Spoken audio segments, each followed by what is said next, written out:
അൽഹംദുലില്ലാഹി റബ്ബിൽ ആലമീൻ വസ്സലാത്തു വസ്സലാമു അലാ റസൂലില്ലാഹ്. ഏറ്റവും ബഹുമാന്യരായ പൂർവ്വ അധ്യാപകരെ, വിശേഷിച്ച് 87 വയസ്സ് പൂർത്തിയായ നമ്മുടെ പ്രിയങ്കരനായ ബാബ മാസ്റ്റർ നമ്മുടെ തൊട്ടടുത്തിരിപ്പുണ്ട്. അതുപോലെ നമ്മുടെ കുറേ നാളായി കാണാതിരുന്ന അബ്ദുൽ കരീം സാറ് തൊട്ടടുത്തിരിപ്പുണ്ട്. അദ്ദേഹത്തിൻ്റെ സഹോദരൻ ഇസ്മായിൽ സാർ ഇരിപ്പുണ്ട്. പിന്നെ എല്ലാ ടീച്ചേഴ്സും ഉണ്ട്. മൊത്തത്തിൽ ഇവിടെ എല്ലാ പഴയ അധ്യാപകരൊക്കെ ഉണ്ട്. ശരിക്കും പറഞ്ഞാൽ ഒരു സ്ഥാപനത്തിൻ്റെ ജീവനാഡികളെന്ന് പറയുന്നത് ആ സ്കൂളിലെ അധ്യാപകരാണ്. അവരുടെ കഠിനമായ പ്രയത്നവും അവരുടെ ആത്മാർത്ഥമായ സഹായങ്ങളും അവർ നമ്മളെ നയിച്ച ആ വഴിയുമാണ് ഈ സ്ഥാപനങ്ങൾക്കൊക്കെ പ്രാധാന്യം കൊടുത്തിട്ടുള്ളത്. നമുക്കറിയാം, എപ്പോഴും നമ്മൾ സൂചിപ്പിക്കാറുണ്ട്, മാനേജ്മെൻ്റ് ഉണ്ടാവും, PTA ഉണ്ട്, സ്കൂൾ വിദ്യാർത്ഥികളുണ്ട്, ഇതെല്ലാം ഉണ്ട്, അതിൽ ഘടകങ്ങളാണ്. പക്ഷേ അധ്യാപകരെ സംബന്ധിച്ചിടത്തോളം അവരുടെ ഒരു വിലയും അവർക്കുള്ള ഒരു വലിയൊരു സ്ഥാനവും സമൂഹത്തിൽ അംഗീകരിക്കപ്പെട്ടതാണ്. നമ്മുടെ സെപ്റ്റംബർ 5-ാം തീയതി സർവേപ്പള്ളി രാധാകൃഷ്ണൻ്റെ അത് മുൻ പ്രസിഡൻ്റായിരുന്നു. അദ്ദേഹം ഇന്ത്യയുടെ മുൻ പ്രസിഡൻ്റായി രാഷ്ട്രപതിയായിരുന്ന വ്യക്തി. അദ്ദേഹത്തിൻ്റെ ജന്മദിനം വരുമ്പോൾ അധ്യാപകരൊക്കെ ഒരുമിച്ച് കൂടി അധ്യാപക ദിനം ആഘോഷിച്ചു. ഒക്ടോബർ 5-ാം തീയതി ലോക അധ്യാപക ദിനം ആഘോഷിക്കുന്ന പതിവ് ചില സ്ഥലങ്ങളിലൊക്കെ ഉണ്ട്. പിന്നെ അങ്ങനെ ഇവിടെ കോമൺ അല്ലെങ്കിലും ചില ഇതൊക്കെ അങ്ങനെ ആഘോഷിക്കും. അപ്പോൾ ഈ അധ്യാപക സമൂഹം എന്ന് പറയുമ്പോൾ അവരെ സംബന്ധിച്ചിടത്തോളം വലിയൊരു അംഗീകാരമാണ്. കാരണം നാളത്തെ ഒരു തലമുറയെ വളർത്തിയെടുക്കാൻ അവർ ചെയ്യുന്ന സേവനങ്ങൾ വലിയ ഒരു മഹത്തായ കാര്യങ്ങളാണ്. ഒരു കുട്ടിയെ ഒരു കുടുംബത്തിൽ നിന്ന് ഒരു സ്കൂളിൽ ചേർക്കുമ്പോൾ അധ്യാപകരും ആണ് ആ കുട്ടികളെ ഏറ്റെടുക്കുന്നത്. രാവിലെ 9:30 മണി മുതൽ വൈകുന്നേരം 4 മണി വരെയുള്ള സമയത്ത് ആ കുട്ടികളുടെ എന്തെല്ലാം പ്രശ്നങ്ങളുണ്ടോ അതിലൊക്കെ സജീവമായി പങ്കുവഹിക്കുന്ന അധ്യാപകരാണ്. മറ്റു പല ഘടകങ്ങളും ഉണ്ട്. മാനേജ്മെൻറ്റ് അതിന് സപ്പോർട്ട് ചെയ്യും, PTA-ക്കാരുടെ സപ്പോർട്ടുണ്ട്, നാട്ടുകാരുടെ ഉണ്ട്, അവിടെ വരുന്ന മറ്റ് രക്ഷിതാക്കളുടെ. ഇതെല്ലാം ഉണ്ടെങ്കിലും ഒരു കടിഞ്ഞാൻ അറിവിലാണെന്ന് ചോദിച്ചാൽ അധ്യാപകരാണ്. ഇന്നത്തെ ഒരു കാലഘട്ടം നമ്മൾ പരിശോധിച്ചാൽ വലിയൊരു പ്രയാസകരമായൊരു അവസ്ഥയിലാണ്. നിങ്ങളൊക്കെ ഉണ്ടായിരുന്ന ഒരു കാലഘട്ടത്തിൽ നിന്ന് മാറിക്കൊണ്ടിരിക്കുന്നു. ഇപ്പോൾ കഴിഞ്ഞ ഏതാനും മാസങ്ങളായി കേരളത്തിൽ ചർച്ച ചെയ്യപ്പെടുന്ന വിഷയം ലഹരി മരുന്നാണ്. ലഹരി മരുന്ന് ഉപയോഗം എവിടെ തുടങ്ങി എവിടെ അവസാനിക്കുമെന്ന് പറയാൻ നമുക്ക് നിവൃത്തിയില്ല. നമുക്കറിയാം, കഴിഞ്ഞ പെരുന്നാൾ ദിവസങ്ങളിൽ ഈദ്ഗാഹുകളിൽ പോലും ലഹരി വിരുദ്ധ പ്രതിജ്ഞകളെടുത്ത ഒരു കാലഘട്ടത്തിലാണ് നമ്മൾ കടന്നു പോകുന്നത്. ചെറിയ കുട്ടികൾ മുതൽ, ഞാൻ 1-ാം ക്ലാസ് എന്ന് പറയുന്നത് ഒരു അവിവേകമായി പോകുന്നതുകൊണ്ട് അതിലേക്ക് കിടക്കുന്നില്ല, എന്നാൽ പോലും 5-ാം ക്ലാസ്സിൽ പഠിക്കുന്ന കുട്ടികൾ മുതൽ സ്റ്റിക്കറും അതുപോലുള്ള കാര്യങ്ങളൊക്കെ ഉപയോഗിച്ചുകൊണ്ടിരിക്കുന്നു. നമ്മുടെ യുവതലമുറ വളരെ ദയനീയമായ ഒരു കാലഘട്ടത്തിലൂടെയാണ് കടന്നുപോയിക്കൊണ്ടിരിക്കുന്നത്.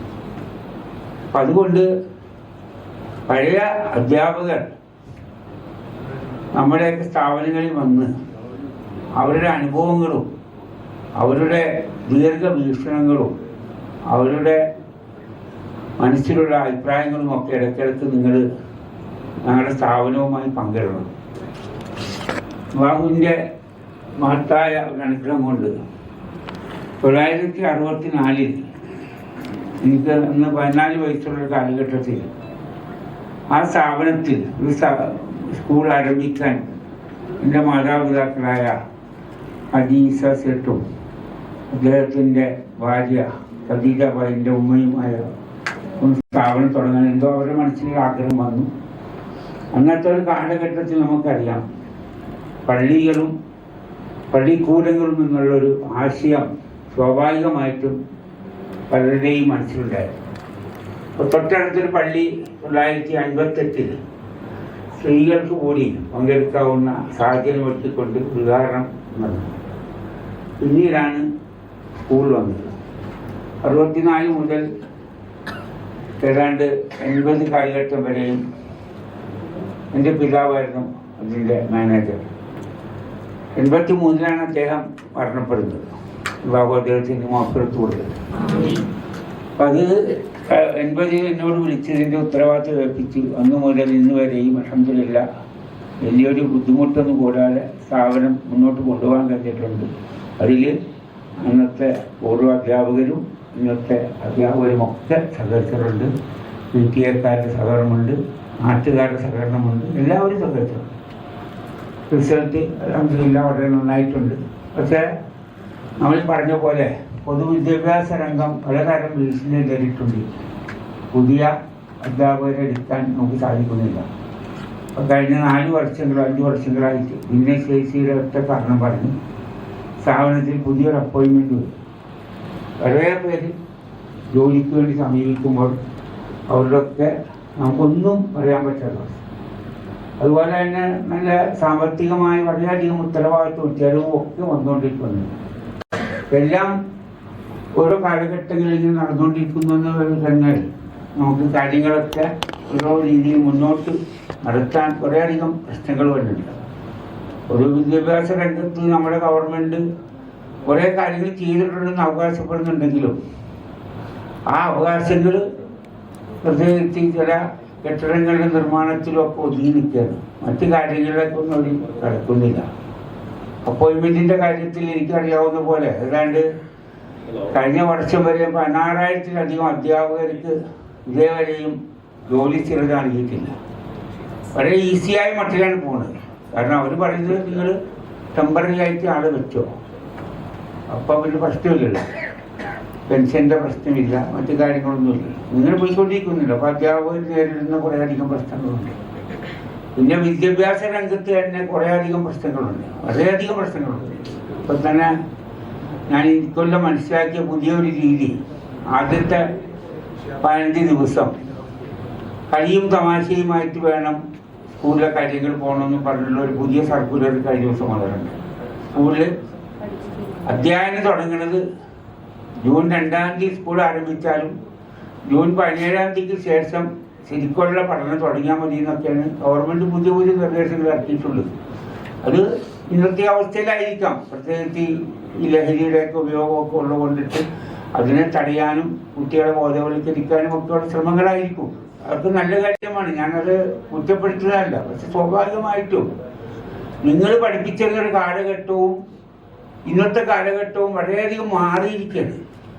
അപ്പോൾ ഈ പൂർവ്വ വിദ്യാർത്ഥികളൊക്കെ ഇവിടെ ഉണ്ട്, അവരുടെയൊക്കെ സഹകരണങ്ങൾ നമുക്ക് ആവശ്യമാണ്. ആ കുട്ടികളൊക്കെ ഇങ്ങനെ ദൈവം സഹായിച്ച് അല്ലാഹുവിൻ്റെ അനുഗ്രഹത്താൽ വലിയ വലിയ നിലകളിലെത്തി. അവരൊക്കെ അന്ന് പഠിക്കാനോട് കാണിച്ച താല്പര്യങ്ങളാണ് നമുക്ക് ഇന്നിവിടെ നിൽക്കാൻ തന്നെ അവസരം തന്നത്. അവരെ ഞാൻ ആദ്യമായി ഈ അവസരത്തിൽ അനുമോദിക്കുന്നു.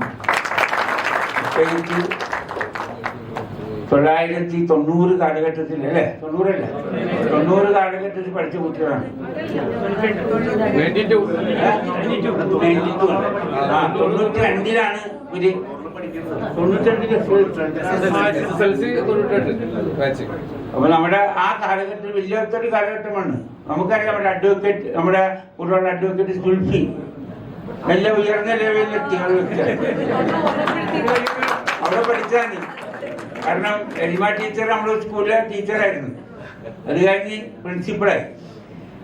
അപ്പോൾ സ്വന്തം മകനെ അവിടെ ചേർത്ത്. ചിലപ്പോൾ പല അധ്യാപകരോട് പറയുമ്പോൾ നമ്മൾ ബുദ്ധിമുട്ട് തോന്നരുത്, പലവരുടെയും കുട്ടികളെ പഠിച്ചിട്ടില്ല, പലപ്പോഴും പല വേറെ സ്കൂളുകളിലായിരിക്കും പഠിച്ചേക്കാം. എന്നിരുന്നാലും ഒരു സമൂഹത്തെ കെട്ടിപ്പടുക്കാൻ പറ്റിയെന്നുള്ള വലിയൊരു കാര്യമുണ്ട്. അപ്പോൾ നിങ്ങളൊക്കെ 92 വരെ അവിടെ ഉണ്ടായിരുന്നു. അപ്പോൾ ഏകദേശം എൻ്റെ കണക്കനുസരിച്ച് നോക്കുമ്പോൾ ഏകദേശം 33 കൊല്ലം അല്ലേ, 33ാമത്തെ കൊല്ലമാണ് കൊണ്ട് കൂടുന്നത്. അപ്പോൾ നമ്മളൊക്കെ പ്രായം 33 വെച്ച് മൈനസ് ചെയ്താൽ അന്നത്തെ കാലവും ഇന്നത്തെ കാലവും മാറി.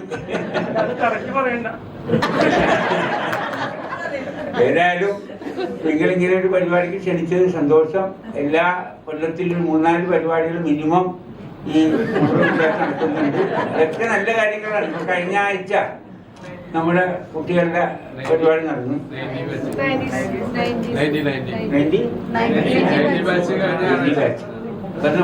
സ്കൂൾ നടത്തി. ഇനി നിങ്ങളിങ്ങനെ എഞ്ചിനീയേഴ്സ് ക്ലബിലേക്ക് മാറ്റി. നമ്മുടെ സാജിയ ടീച്ചർ കുറെ കാര്യങ്ങൾ പറഞ്ഞു. ശരിക്കും പറഞ്ഞാൽ ഈ കൊല്ലം വലിയൊരു റിസൾട്ടിന് സാജിയ ടീച്ചർ അർഹയായി. അവരെ ഈ അവസരത്തിൽ പ്രത്യേകം അനുമോദിക്കുന്നു. പറഞ്ഞതുപോലെ 100% കിട്ടിയെന്നുള്ളത് മാത്രമല്ല, അതിനേക്കാളുപരി കൂടുതൽ A+ നേടാൻ അവർക്ക് സാധിച്ചു. ഇനി അത് പോരാ, A+ കുറെ കൂടി കൂട്ടണം എന്നാണ് പറയേണ്ടത്. അതിന് കൂട്ടിക്കഴിഞ്ഞാൽ അതനുസരിച്ചിട്ട് കുട്ടികളുടെ എണ്ണവും കൂടിക്കൊണ്ടിരിക്കുക, സ്ഥാപനം കൂടുതൽ നന്നാക്കുക. അപ്പൊ ഞാൻ പറയുന്നത് ഇതാണ്, നിങ്ങളിങ്ങനെ ഒരു കൊല്ലത്തിലോ 2 കൊല്ലത്തിലോ ഒരിക്കൽ കൂടിയോണ്ട് മാത്രമല്ല, നിങ്ങളുടെ ഇവിടെയുള്ള കുട്ടികളൊക്കെ ചെറിയ ചെറിയ കാര്യങ്ങളിലൊക്കെ നമ്മുടെ സ്ഥാപനവുമായി ഒന്ന് ബന്ധപ്പെട്ട് ഒരു ചെറിയ പൂർവ്വ വിദ്യാർത്ഥി അസോസിയേഷനൊക്കെ ഉണ്ടാക്കി ഇടയ്ക്കിടയ്ക്ക് നിങ്ങൾ സ്ഥാപനത്തിൻ്റെ എന്തെങ്കിലുമൊക്കെ കാര്യങ്ങളിൽ നിങ്ങളുടെ സഹകരണം ഉണ്ടാവണമെന്ന് പ്രത്യേകം നിങ്ങളോട് ഞാൻ അപേക്ഷിക്കുന്നു. അതിന് നിങ്ങളുടെ ആത്മാർത്ഥമായ സഹകരണം ഉണ്ടാവണം. കൂടുതൽ 60 വർഷം പൂർത്തിയായ സ്ഥാപനമാണ്. ദൈവം സഹായിച്ച് കഴിഞ്ഞ വർഷം 60ാമത്തെ വർഷം നമ്മൾ പൂർത്തിയാക്കി. എന്തായാലും ഒരു കാലഘട്ടത്തിൻ്റെ ഒരു അഭിമാന സ്ഥാപനമായത് വളർന്നു വരാൻ കഴിഞ്ഞിട്ടുണ്ട്. എന്നിരുന്നാലും ധാരാളം പോരായ്മയുണ്ട്. എനിക്ക് 100% ഒന്നും എൻ്റെ ക്രെഡിറ്റ് എനിക്ക് അവകാശപ്പെടാൻ പറ്റില്ല. കാരണം എയ്ഡഡ് സ്ഥാപനങ്ങളാവുമ്പോൾ അതിൻ്റെതായ കുറേ കാര്യങ്ങളിൽ നമുക്ക് ഇത്തര വീഴ്ചകളുണ്ടാവാം, ഉണ്ടായിട്ടുണ്ടാകും. ഞാൻ പറയുന്നത് എന്നിരുന്നാലും നല്ല കുറേയധികം സമൂഹത്തിലെ വിദ്യാർത്ഥികളെ കെട്ടിപ്പടുക്കുന്ന കാര്യത്തിൽ വളരെ ഗുണമുണ്ടായിട്ടുണ്ട്. ഞാൻ ശരിക്കും വേറൊരു പരിപാടിക്ക് പോകേണ്ടിയിരുന്നതാണ്. ഏതായാലും നിങ്ങളുടെ ഈ ക്ഷണം സ്വീകരിച്ച് വരാൻ സാധിച്ചതിൽ സന്തോഷം, വളരെ വളരെ അഭിമാനം. നിങ്ങൾ ഈ നടത്തിയ പരിപാടി കൂടുതൽ വിജയപ്രദമായി നടക്കട്ടെ. അതോടൊപ്പം ഈ സ്ഥാപനത്തിൻ്റെ പ്രവർത്തനങ്ങളിൽ നിങ്ങളുടെ എല്ലാവരുടെയും സഹകരണം ഒരിക്കൽ പോലും പ്രതീക്ഷിച്ചുകൊണ്ട് പരിപാടി ഉദ്ഘാടനം ചെയ്യാൻ